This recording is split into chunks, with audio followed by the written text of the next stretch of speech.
Good morning mga kasangbahay! Welcome muli sa programang Kaagapay ninyo sa Kalusugan. Ako po si Dr. Sara Barba Cabudil at ito po ang Dr. Zon TV. We're here at Makati Medical Center, your trusted health partner right here at number 2 Amorsolo Street, Legazpi Village, Makati City. Ngayong araw po ay tatalakayin natin ang isang karaniwang banta tuwing tag-ulan, ang leptospirosis. Isa po itong sakit na karaniwang nakukuha sa contaminated na baha at lupa at madalas ay napapabayaan hanggang sa malala na. Mamaya makakasama po natin ang isang espesyalistang doktor mula sa Makati Medical Center para po ipaliwanag kung paano ba natin mapoprotektahan ang ating sarili at pamilya na laban dito. Pero bago yan, alamin muna natin ang mga mahalagang datos tungkol po sa sakit na ito. For a sneak peek about this, panoorin po natin ito.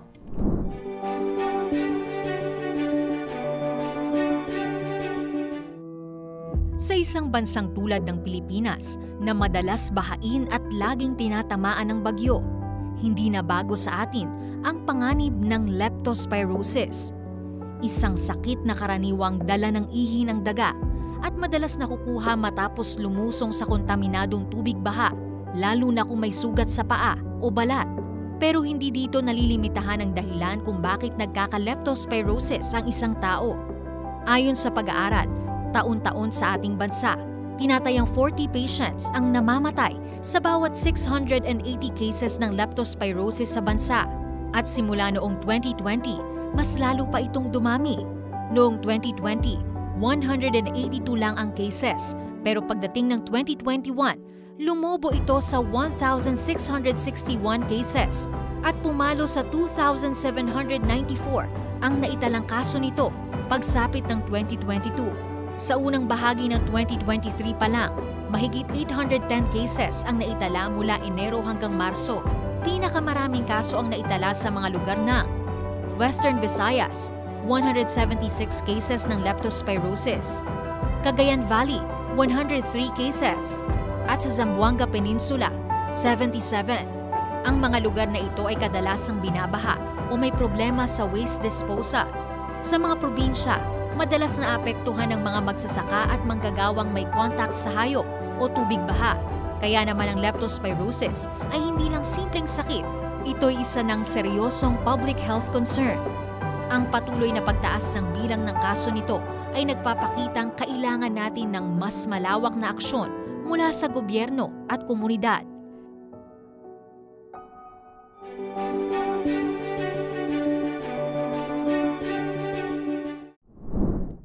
Naku mga kasangbahay, dahil nga daw po sa mga baha dito sa ating bansa, dito sa Pilipinas, mas prone pala tayo sa ganito pong sakit. Kaya naman ngayon, mas lalo po natin kailangang maintindihan kung paano ba ito maiiwasan. At para po matulungan tayong mas maintindihan ang mga aspeto ng sakit na ito, makakasama po natin ngayong araw ang isang doktor mula dito sa Makati Medical Center. Let's welcome Dr. Weva and Galang De Leon, an infectious disease specialist from Makati Med. Good morning, Doc Waves, no? Doc Waves na lang tawag ko sa inyo, and thank you for joining us po today. Good morning po, Doktora, and good morning everyone sa lahat ng mga nanonood ngayon. Yan, okay, thank you, Doktora. This is very timely, napapanahon, di ba, ngayong ganito tag-ulan na dito sa atin, ano po. And Doktora, ano nga ba talaga itong leptospirosis para mas maintindihan ng ating mga viewers, and ano po ba ito nanggagaling? Okay, so ang leptospirosis ay isang sakit na nanggagaling sa isang bacteria na tinatawag nating Leptospira interrogans. So usually ito ay nanggagaling mula sa ihi ng mga infected na animals or actually kahit tao. So also kahit tao. Yes, they can also transmit. So ito ba yung dahilan kung baga kadalasang tumataas yung kaso nito tuwing tag-ulan o kaya may baha dahil syempre yung ihi, no? Yes, opo. Okay. But I mean, nakikita pa rin to kahit hindi ho panahon ng tag-ulan. Yes, definitely. I think ang inisip ng mga tao na dahil tuwing tag-ulan lang ang sakit na ito, pero no, it's actually spread all throughout the year. Mas mataas lang yung incidence po sa tag-ulan kasi nga syempre mas bahain. So usually nag-overflow yung mga sewage, tapos yung ihi ng daga nahahalo sa baha. Kaya tayo tumataas ang cases. So, it suffice to say also na okay, so kahit na hindi tag-ulan, kahit summer, pero kunyari, hindi proper yung drainage sa isang lugar. Okay, so and alam natin hindi rin properly maintained ang environment, so pwede ring maka-incur ng leptospirosis ang mga individuals na nakatira doon sa komunidad na yon. Yes, definitely they can get that po. Okay, paano ba kumakalat tong bacteria po ng leptospirosis? So usually nakukuha ito sa ihe ng infected. Usually ang alam natin mga daga, no? But we can actually get it from other animals like dogs, no, or other rodents.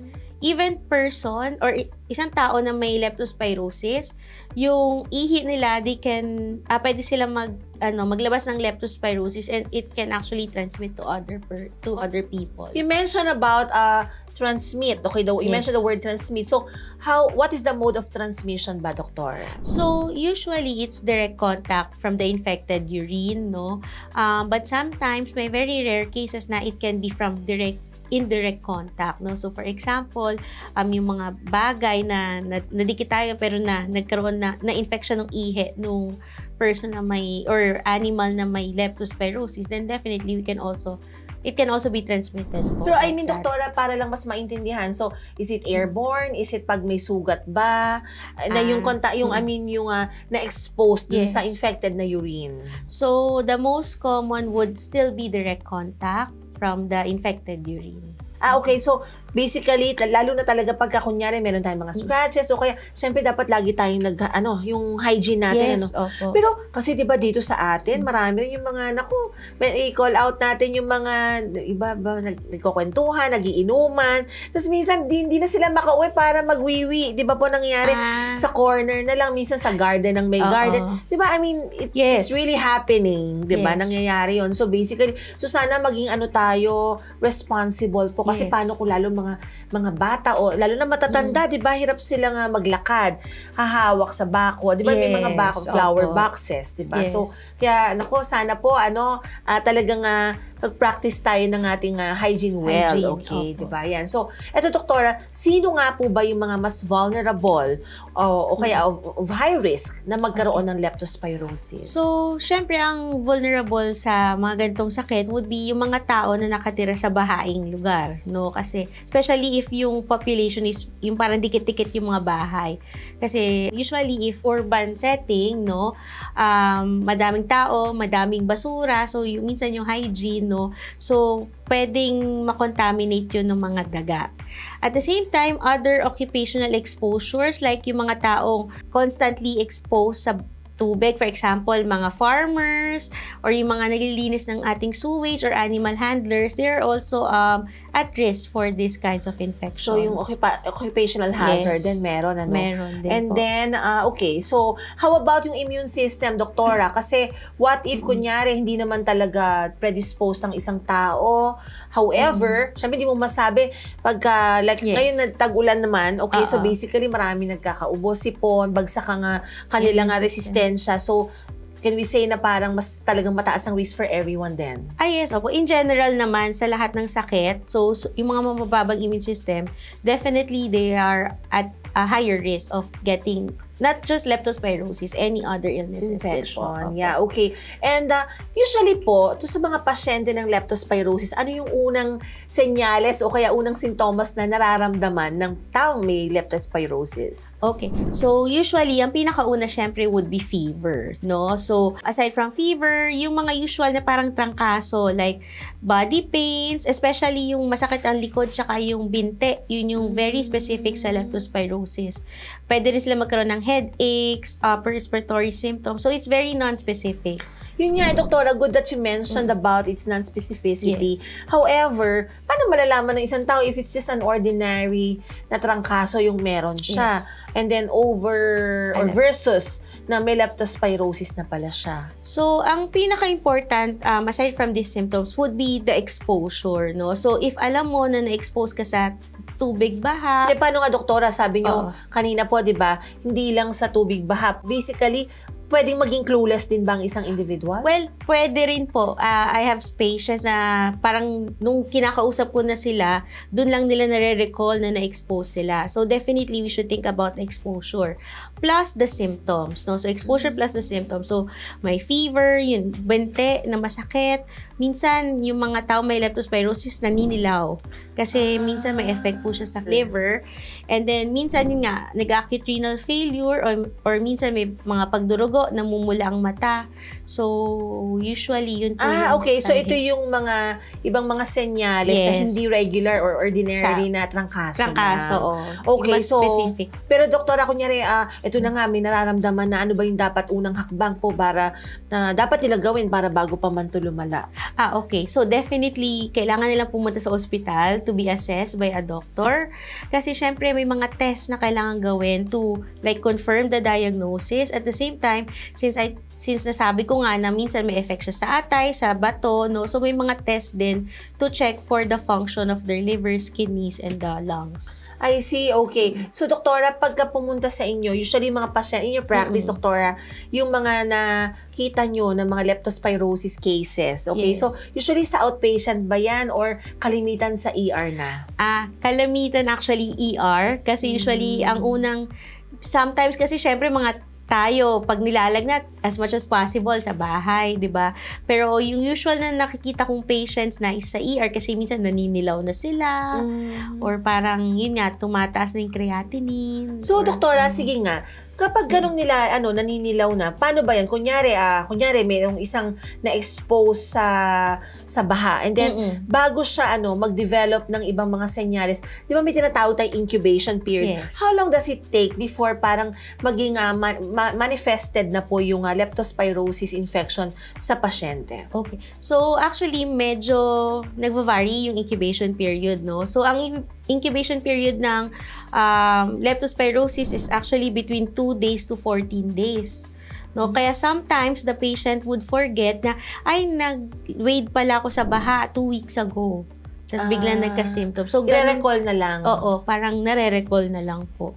Okay. Oo. And then, so, yun na, doon nalalabas yung mga Yung mga symptoms. symptoms. Okay, and Opo. senyales, no? So, parang trangkaso. And then, yung na-mention nyo kanina na minsan meron ng mga paninilaw o kaya masakit ang likod dahil baka pati ang kidneys apart from the liver, Yes. no? So, usually pagka ganun, mga ganong katagal na yun na, leptospirosis pala. Yun, we have to check. So, usually 2 to 14 days, but sometimes it can manifest earlier.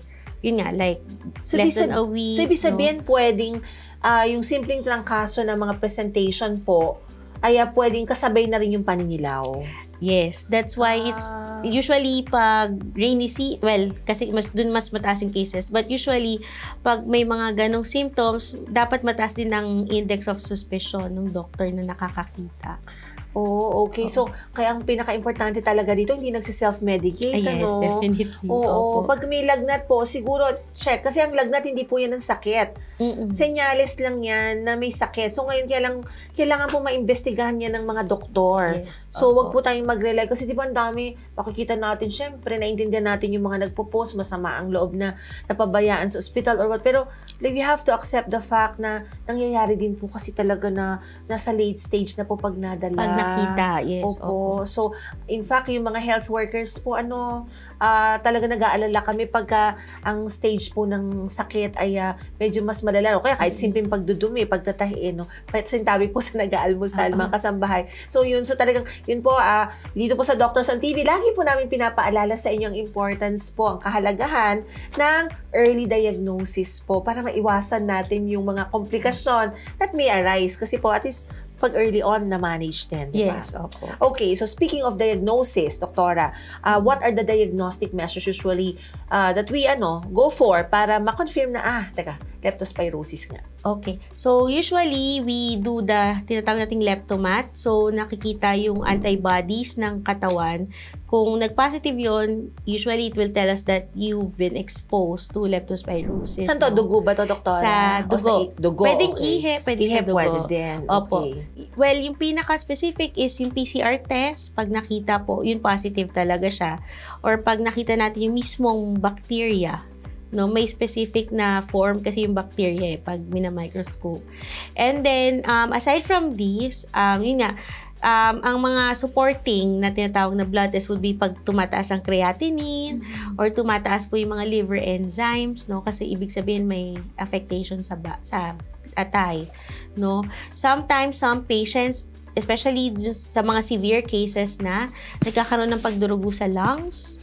So, pag ganun, the x-rays... Maabot na rin talaga doon, doktora. Yes, opo. Usually, gano'ng katagal yan after nung mga 2 to 14 days of incubation period? Wala kasi po siyang specific na this rough estimate. I mean, 5 to 7 days. But no so short-lived siya. Yes. Hindi kailangan ng like 1 or more than para so mabilis ang leptospirosis.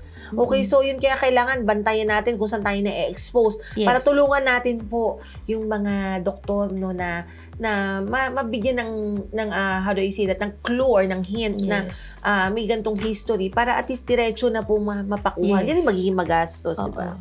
Okay, so once na-confirm na doktora, paano ba yung ating management? So usually, ang management, since it's a bacterial infection, then definitely antibiotics po talaga. No? In very mild cases of leptospirosis, pwede tayo mag-oral. No? So kung oral, doktora, no need for admission, hospital admission. Pwede, basta as long as the patient knows yung mga warning signs, no, at madali siya makapunta ng ospital, then pwede naman ma-manage. Pero if the patient has, yun nga, paninilaw, masakit yung binti, derange yung laboratory, then definitely he needs to be admitted for management. Close monitoring close also, monitoring, no? yes. Okay, and so gaano bang ka-critical talaga na dapat early treatment po sa mga cases ng leptospirosis? Though I know, na-mention na natin na may may possible involvement of the liver and or the kidneys. So, very critical ang, ang early treatment kasi pag nabigay natin agad yung antibiotic, so mas mabilis mamatay yung mga bacteria. So, it would actually decrease the severity nung sakit. At the same time, yung duration din ng symptoms will be decreased po pag nabigay agad yung gamot. But if what happens is otherwise, no, parang hindi na manage ka agad, ano ba yung kinakatakutan natin ng mga possible complications? So, yun. Number 1 would really be the kidneys, no? So, yun yung unang tinatamaan ng lepto. Kasi nga, di ba dun sa ihi na lumalabas, no? So, yun. Kidney failure, that pwedeng minsan nagkakaroon ng possibility na ma-dialysis. Also, liver failure, pwede magkaroon ng pagdurugo sa baga or sa actually other parts of the body, no, necessitating ICU care or intubation. Sometimes it can also spread to the brain and nagkakaroon po ng meningitis. So, yun yung mga nakakatakot na mga komplikasyon ng lepto. But can it also happen na pwede rin ba yung silent carrier lang yung infected individual na walang nararamdaman na nangyayari din siya. Nangyayari din po. Which of course hindi we do not want kasi baka naglalala. And silent initially. Pero later lalabas na lang as full blast na may affected na yung multi-organ na failure, parang ganun. Okay. And so pero generally speaking, ano ba yung prognosis po ng leptospirosis once the patient has been managed early on? Okay. So, since sa bacterial infection po, no, so the prognosis is very good, especially if nabigyan natin agad. So, some patients would just need like antibiotics for several days and then they can be discharged naman na walang complications at all. As long as it's early. Yun talaga yung pinaka-important. Okay, so bantayan lang talaga, no? Okay, so and kahit anumang ospital, nagmamanage naman. Kailangan lang dalhin po, no? Yun, and kahit nga sa mga center, di ba, makakonsulta sa kanilang mga doktor, tapos bibigyan naman niya ng referral kung kailangan sa mas malaking ospital, di ba, doktor? May ganyan naman. Okay, and siguro, doktor, ano ba yung, ito na lang, ano po yung mga common na mga misconceptions, yung mga maling akala ng ating mga kababayan about dito sa sa leptospirosis na of course dapat itama natin para mas, di ba, mas tama, mas guided sila. Yes. So, well, number 1, yun nga, some would think na sa tag-ulan lang ito, pero definitely it's not. It's present a year around, no? Kasi nga, as long as may daga, or kung sino, hindi man daga lang yun pa isang misconception actually, daga lang ang nagdadala ng lepto. So, any mammals actually can do. Tao, dogs, other rodents. Yung tao naman sana wag na kasi naman, bakit? Pero they can iayos natin transmit sa, hindi kasi syempre pagbahanga, di ba? Yes, Kahit nung umihis dun sa mismong, nasa loob ng palikuran. But of course, di ba lahat umaangat pag ano eh. Opo. So, yun ang mga misconceptions. So kailangan talaga doble ingat. No? Also, sometimes, inisip nila, ay, wala akong sugat, so hindi ako makakaroon ng leptospirosis. Pero kasi, meron tayong tinatawag na mga microabrasions na hindi natin nakikita. Na, yung nagkamot ka ng konti. O so yung may iba, break na ng skin nag-ahit, di ba? Yes, opo. So, even na hindi natin nakikita yung sugat na yon, definitely the bacteria can go inside and can because cause these are all infection. microscopic, no? Hindi natin nakikita ng naked eye. Yes. Oo. Ano pa, doktora? Yun. Kaya nga, that's why we actually still give prophylaxis or preventive na gamot kahit na walang sugat. Basta you're exposed to may chance na parang magbaha doon o mapunta. Especially, di ba, alam natin yung mga mababait na volunteers natin, masisipag na pagka may unos, ayan sila ang mamimigay. So, maganda po na makapag-take po ng prophylaxis. And it's usually maganda naman sa atin with the advent of social media, plus yung yung Department of Health, lagi natin nakikita yan, meron mga announcements yan may mga reminders. And of course, greetings sa mga taga-DOA sa masisipag na ating mga kababayan dyan. Malaking tulog yan para hindi mabawasan ng cases ng leptospirosis, no, dito sa ating bansa. Okay, and doktora, ito, di ba meron din kasi mga alternative treatments? I mean, meron ba tayong ganon or like herbal medicines? But when it comes to leptospirosis or what? Well, actually, mas mahirap po mag-self-medicate, no? Kasi nga, tinatama ng kidney ang atay, no? So, sometimes, nakakadagdag pa po yun. So, definitely, you should go to the doctor and kailangan mabigyan kayo ng tamang antibiotic. Po, at saka, syempre po, pag infection kasi, madidili, kailangan talaga, pagka ang infection ay bacterial, antibiotics talaga. Yeah, but do not ever self-medicate. Ay, yes, oo. Yeah. Syempre kasi baka mamaya mali naman din yung ititake. Po, at saka, ngayon, dali-dali makakuha ng antibiotic online, di ba? Ay, oo. Wag po, baka mamaya mali po. Meron po kasing mga particular na antibiotics para sa particular na infection. Okay? So, hindi po laging ganon. Kasi may famous, hindi, inom ka lang ng ganon. Actually, kwentuhan lang ng mga kapitbahay. Hindi na ininom ko. Wag po, maganda po na monitor tayo. Kasi magkakaiba po yung resistensya ng katawan natin. Yung iba ho, di ba? Yes. Bisan milder ang binibigay, doktora, di ba? Okay, and ano pang doktorang pwedeng additional inputs when it comes to leptospirosis? So, actually, sa mga gantong sakit, prevention is actually better than cure. No? So, for example, dahil tag-ulan na, so ngayon mas matataas yung cases, so we actually need to be ready, no, na syempre di naman natin masasabi kung kailan babaha, di ba? So usually, kung kayang magdala ng mga protection sa mga bota, or kaya kahit yung mga makeshift lang na mga plastic or raincoats, no, na will cover everything would be better. Doktora, yung paliligo sa ulan. Kasi ako ng bata, gusto ko kaya yung nagliligo. Pero tinago ko na yung mga pictures mo pag bata minsan. Kung ano lang yung suot mo pag naliligo sa ulan. Yun, doktora. Ay, yun advisable. Hindi advisable na maligo sa ulan. Sa bahay na lang kayo maligo. Minsan tatapat pa sa yero, no, di ba? Yan nga po. Pero ngayon hindi na hindi kasi talaga. syempre, di ba, may mga poops po ng pusa, ganyan. Okay, so, yun. So, ano pang, mga reminders natin. Ito, hitik na hitik tayo. Ang daming sinishare ni Doktora sa atin, Doktora Waves. Opo. Tapos, yun nga, kung talagang na-expose kayo, kasi sometimes hindi naman natin talaga mapipigilan, no? So, definitely just follow up po with a doctor and then sasabihan naman nila yung mga gamot na pwedeng i-take para ma-prevent yung infection. Kasi we have that, yung prevention medication. Ito, doktora, karagdagan tanong, I'm sure may mga interesado ring malaman. Ang leptospirosis ba, katulad ng ibang sakit, meron ba yung bakuna?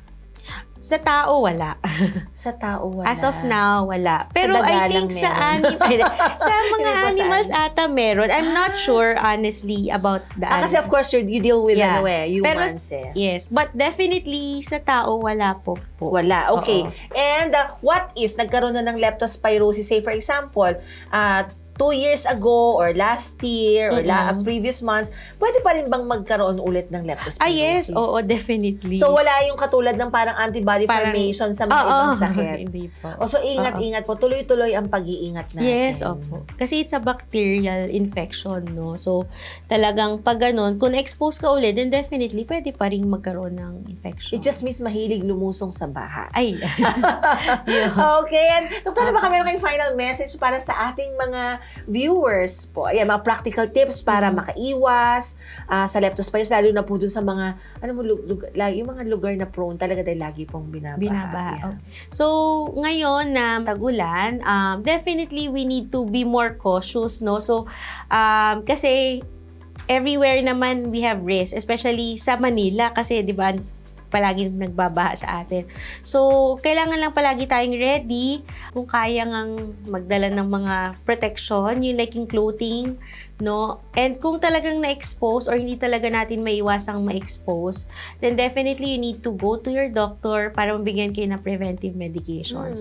And don't ever self-medicate, no? So, important talaga na once may naramdaman ka na, magpatingin ka na kasi ayaw naman nating lumala yung infection. Oo, kasi ito madali namang gamutin. Napakaganda ng prognosis. So, sinabi ni Doc Waves, no? At saka, doktora, siguro baka remind din sa kanila na na dapat yung immune system laging mataas. Yes, oo. To help. Yun nga, important din yung pag-boost ng immune system. Kasi syempre, if your immune system is weak, then definitely, mas madali kang kapitan ng sakit. Oo, kahit nga yung mga mild lang na mild form of infections, pwede rin. And then, kung maglalambing tayo sa ating mga nasa gobyerno also, na sana po maayos din yung mga, di ba, usually regular naman yan, dito binaba, paulit-ulit dito. Sana po yun po nga maayos yung mga drainage system.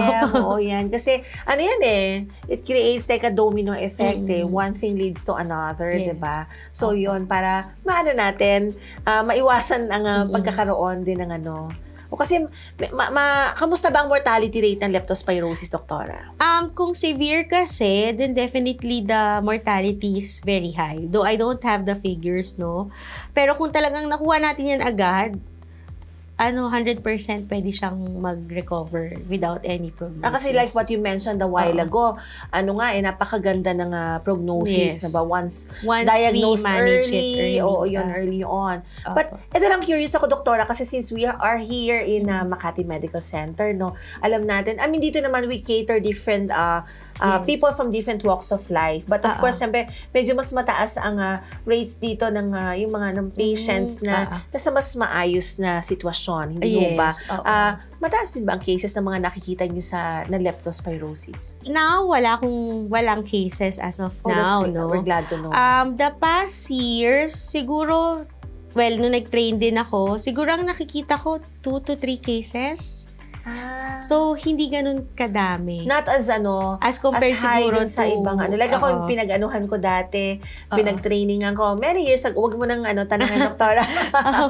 Ayun. Or siguro baka yung na-mention yung doktora, yan yung parang, di ba, meron tayong mga super typhoon di ba? Yun siguro. Na talagang walang nakaiwas. Parang kahit nasa magandang village ka di ba, meron kasi ibang places dito sa atin sa Pilipinas talaga. Doktora, how about sa age bracket? Kung ano yung mas common. Kasi kanina nakwento ko sa inyo, di ba, merong mga merong mga mahilig maligo sa ulan. Pero kasi syempre meron din yung mga mahilig mag-inuman. Ganyan, di ba? Na parang, alam mo yan, kasi alam mo naman, Pilipino, mahilig yung mga naka-standby, ganyan. So kahit na umuulan na, andyan to. So, may na-notice ba kayo na sino po yung mas predisposed, which age bracket, the younger ones or the older ones? First of all, wala talaga siyang specific na age. Everyone is vulnerable. Pero siguro napansin ko na mas common siya sa mga teenagers to early adult kasi sila yung madalas na gumagala, 'di ba? Or at the same time, yung mga yung nakikita natin videos, 'di ba? Ang dami nagsiswimming sa so parang sila yung kadalasang cases. Doktora, ka na minention yung sa swimming, di ba kasi minsan may mga naiihi talaga sa swimming pools. Kaya lang sa swimming pools kasi, di ba, may nilalagay na antibacterial, chlorinated siya. So, chances are, hindi naman. But in some other outdoor activities such as yung mga kayaking, yung mga sa river, no? So, pwede rin tayong Pwede. ma-expose with leptospirosis. Versus siguro, doktora, sa mga beaches na parang salted yung water, di ba?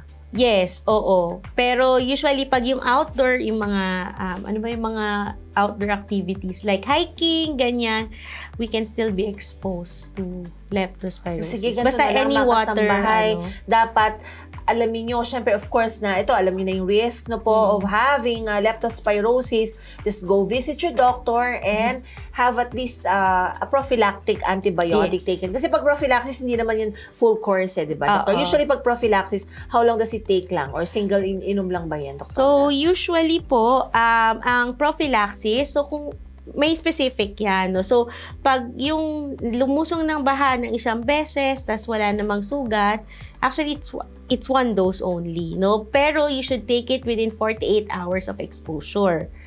If may sugat, usually, you need to take it for 3 to 5 days. And then, if tuloy-tuloy ang exposure, like yun nga yung mga volunteers natin and everything. So, you need to take it every day until the end of exposure.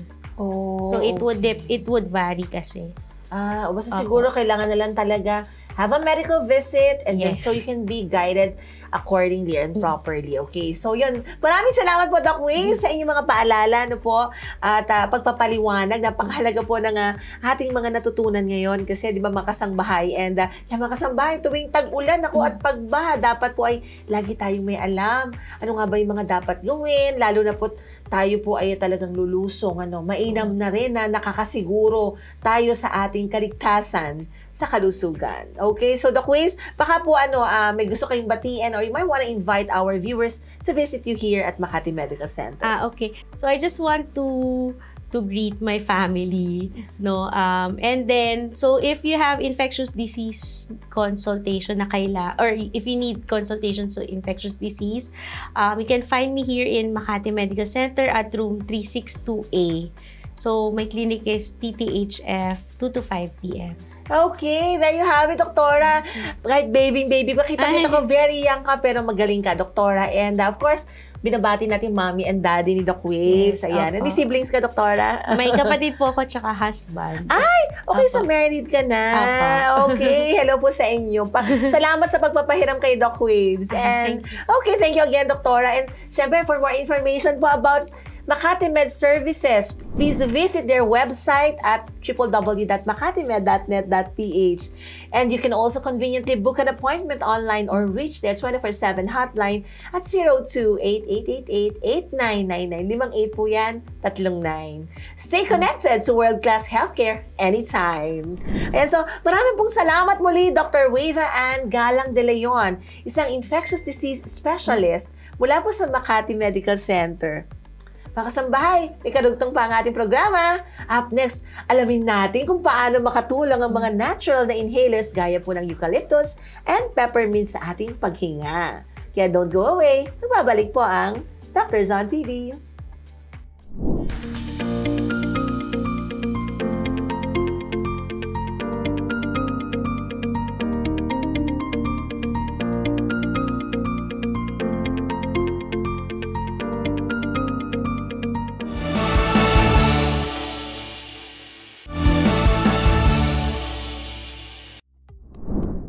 Welcome back, mga kasangbahay! Ito pa rin ang inyong programa, Dr. Zon TV. At ngayon po, dumako naman tayo sa segment na suwak sa mga health-conscious nating mga kasambahay. Alam niyo ba, mga kasambahay, na may mga halamang gamot at essential oils na pwede pong makatulong para maiwasan ang mga fungal infections? Sa dami ng mga chemical sa paligid, marami po ang naghahanap ng mas natural na alternatibo. Kaya ngayong araw, alamin natin kung paano makakatulong ang mga natural na paraan tulad po ng paggamit ng halamang gamot at essential oils para sa mga sakit sa balat gaya po ng alipunga, buni at iba pa. Panoorin po natin ito.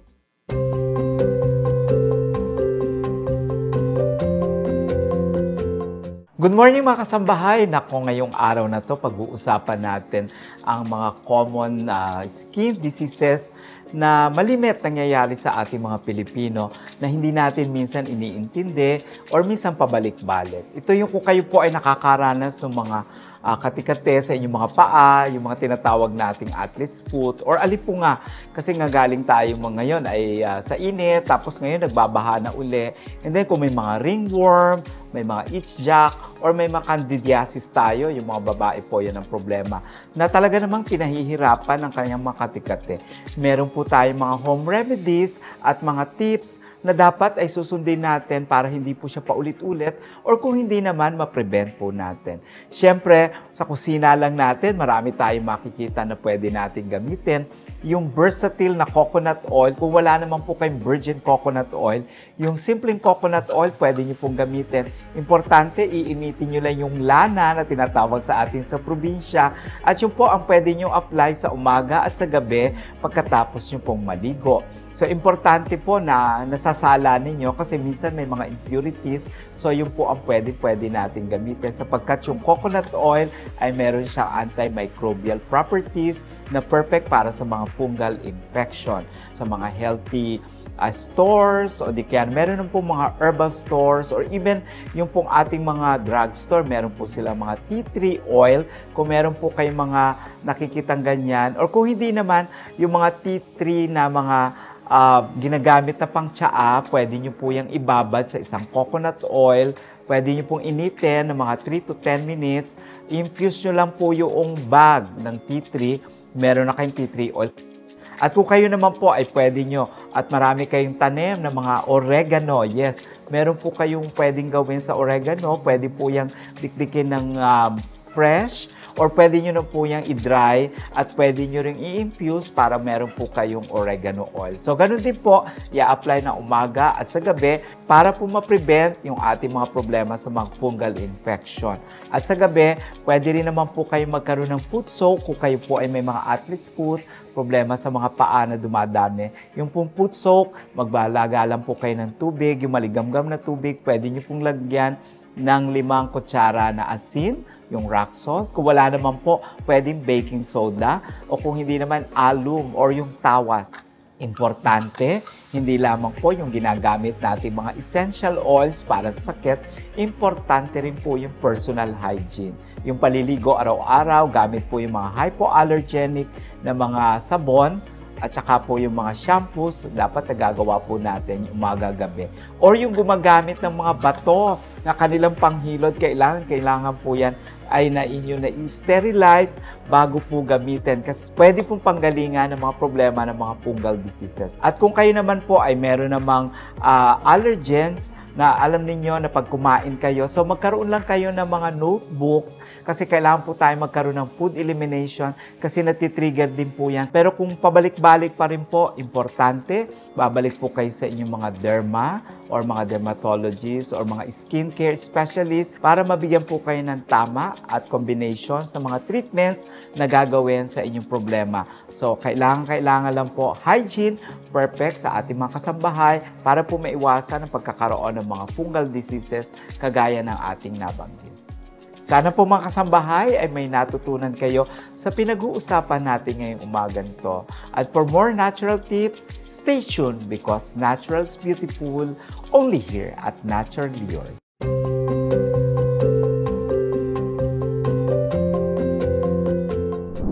Napakaganda ng mga tips na yan. Mura na at ligtas pa. At ako may dagdagin hawa pa sa katawan.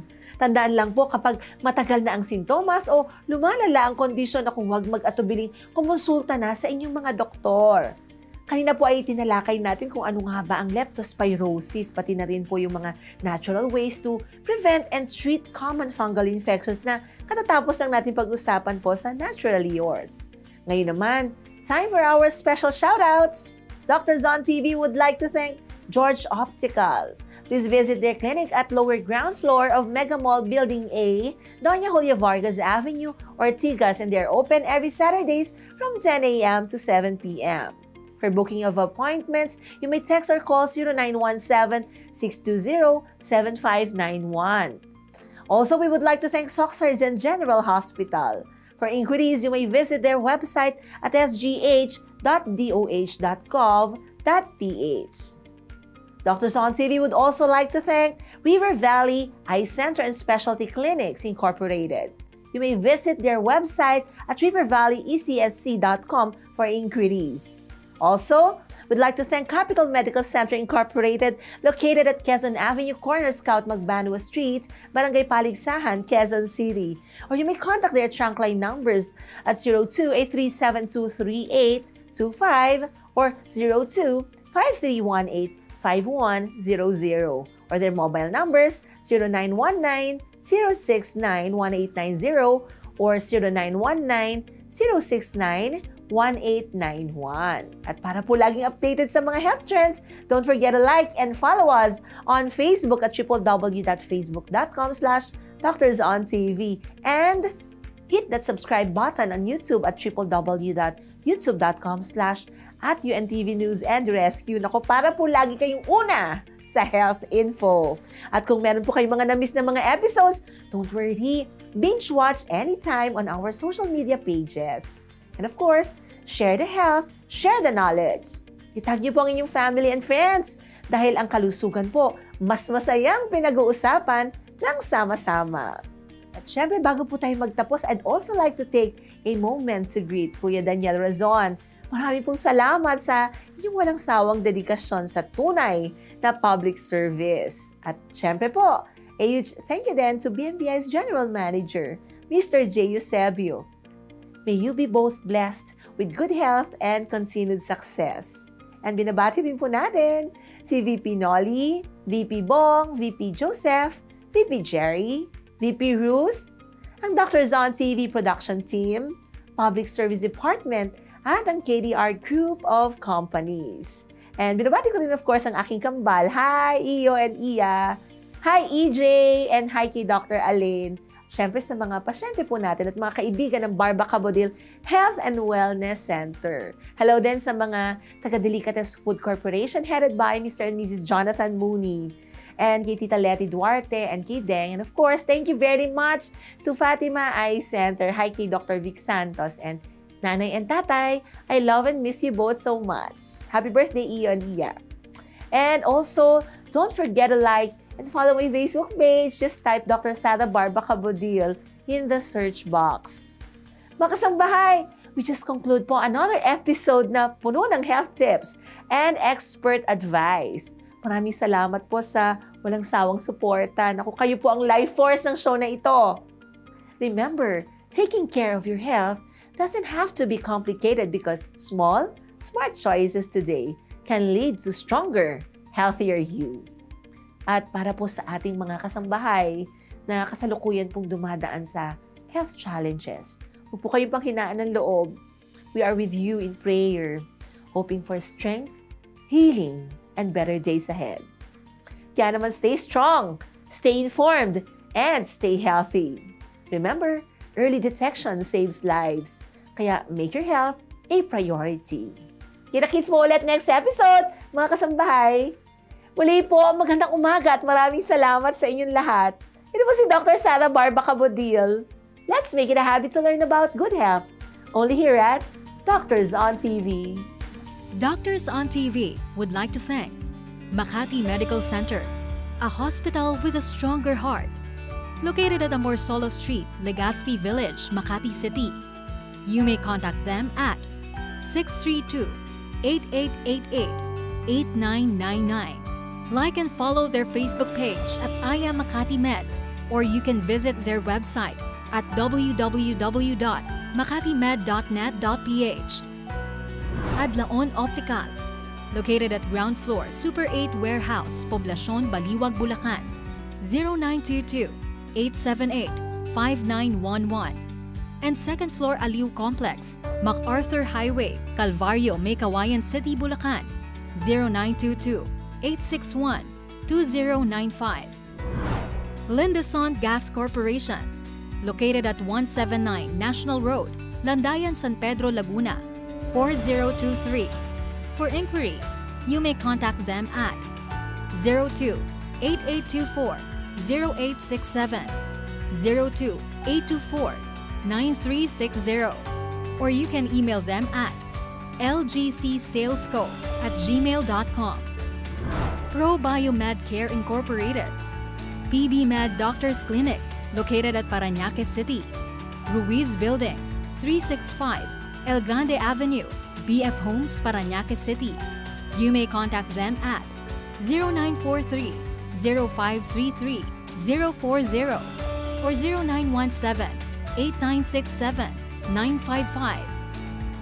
Clinica Figura, located at Entrata Building, Philinvest, Alabang.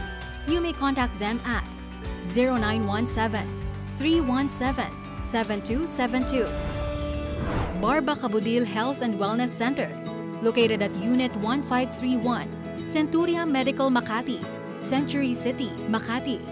You may contact 0917-317-7272 for appointments and other inquiries about your health and wellness needs. Special thanks to Makati Medical Center, Dr. Saturnino P. Javier, Medical Director, Interim Co-President and CEO. Mr. Arnold C. Ocampo, Chief Finance Officer, Interim Co-President and CEO. Ms. Arlene L. Songko, Senior Vice President. Ms. Monica Reyes Dizon, Assistant Vice President. Mr. Mark Punelas, Makati Medical Center Unit Head Manager, Communications and Special Projects.